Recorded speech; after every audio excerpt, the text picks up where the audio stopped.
चलो आज આપણે બનાવીએ છીએ પાઉંભાજી। મેં કઢાઈમાં પહેલેથી 3 થી 4 મોટી ચમચી તેલ લઈ લીધું છે। એની અંદર આપણે ચમચી બટર નાખીશું।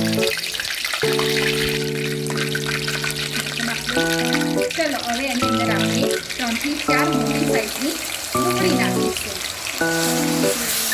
પહેલેથી મેં ક્રશ કરીને રાખીશું। હવે એને આપણે બરાબર ગુલાબી કલરની થાય ત્યાં સુધી સાંતળી દઈશું। હવે મસ્ત આદુ મરચાં લસણની પેસ્ટ મસ્ત ચડી ગઈ છે અને તેલ છૂટી ગયું છે। હવે એની અંદર આપણે નાખીશું 3 થી 4 મોટી સાઈઝના ટામેટા ક્રશ કરેલા।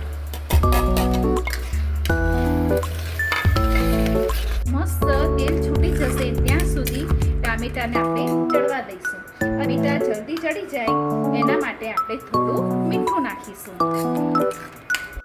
હવે આપણું આ મસ્ત મજાનું તેલ છૂટી ગયું છે। હવે એની અંદર આપણે નાખીશું ચપટી હળદર, 2 ચમચી ભરીને પાઉંભાજી મસાલો, 1 ચમચી જેટલું કાશ્મીરી મરચું, 1 હળદી ચમચી જેટલું ધાણા જીરું। ચલો હવે એને આપણે બધું બરાબર હલાવી લઈશું। મસાલો ચડી જાય એના પછી આપણે વેજી નાખીશું। બધું વેજી મેં પહેલેથી બાફીને રાખી દીધું હતું। એની અંદર 2 મોટા બટાકા છે, કડકો દૂધી છે, ફુલાવર છે અને કોબી છે અને ભટા છે। એ બધું મેં ભેગું કરી અને મીઠું નાખીને બાફી લીધું હતું। હવે આ મસ્ત મસાલો આપણો ચડી ગયો છે અને તેલ બી સાઈડ પરથી છૂટું પડી ગયું છે। હવે એની અંદર આપણે આ બધું જે વેજી બાફીને રાખ્યું હતું એ બધું અંદર નાખી દઈશું।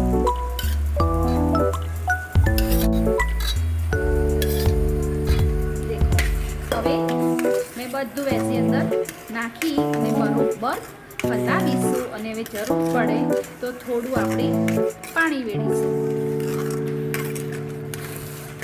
હજી કાચું છે એટલે આપણે થોડું અડધા ગ્લાસ જેટલું પાણી વેડી અને બરોબર ફરતી ચડવા દઈશું। ચલો હવે આપણે પહેલેથી મેં વટાણા બાફી અને રાખ્યા હતા। મેં એની અંદર અડધા ગ્લાસ જેટલું પાણી વેડીને રાખ્યું છે તે હવે આપણે પાઉંભાજીની અંદર નાખી દઈશું।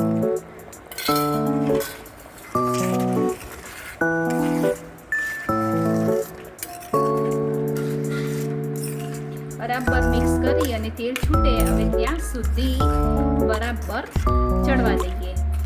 સ્વાદ અનુસાર હવે આપણે એમાં મીઠું નાખીશું। કેમ કે પહેલેથી આપણે ડુંગળીમાં મીઠું તો થોડું નાખ્યું હતું એટલે હવે થોડાની જરૂર હતી તે મેં બરોબર મીઠું નાખી અને બરોબર ફરથી હલાવીને ચડવા રહેવા દીધું છે। હવે ધીમા ગેસે તેલ છૂટે ત્યાં સુધી ઢાંકીને એને રાખી દઈએ। હવે આપણે ભાજીમાં નાખવા માટે તેલનો તડકો બનાવીએ। તડકો કરીએ છીએ। હવે એની અંદર આપણે 2 મોટી ચમચી કાશ્મીરી મરચું નાખીશું। તેલ ગેસ બંધ કરી અને તેલ નાખી અને તરત જ આપણે પાણી ગેસ ચાલુ કરીને હવે ફરીથી આપણે તેલ અને પાણી જે મિક્સ કર્યું છે એ બરોબર ઉકળવા દઈશું। હવે આપણી ભાજી બાજુમાં સાઈડ પર જે ભાજી ચડતી હતી એ બરાબર તૈયાર થઈ ગઈ છે। હવે એને આપણે ગેસ બંધ કરી દઈશું।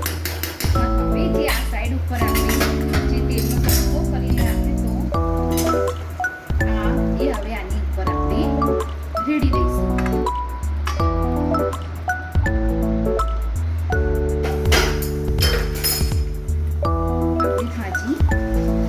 જેવી રેડી દેખો આપણી ભાજીને તડકો સરસ લગાવી દીધો છે। હવે એની ઉપર આપણે નાખીશું અડધી ફાટ જેટલું લીંબુ। હવે આપણે ગાર્નિશ માટે કોથમીર નાખીશું। ચલો હવે આપણે પાઉં શેકીએ। પાઉં શેકવા માટે મેં મોટી 2 ડોકલી ઘી લીધું છે।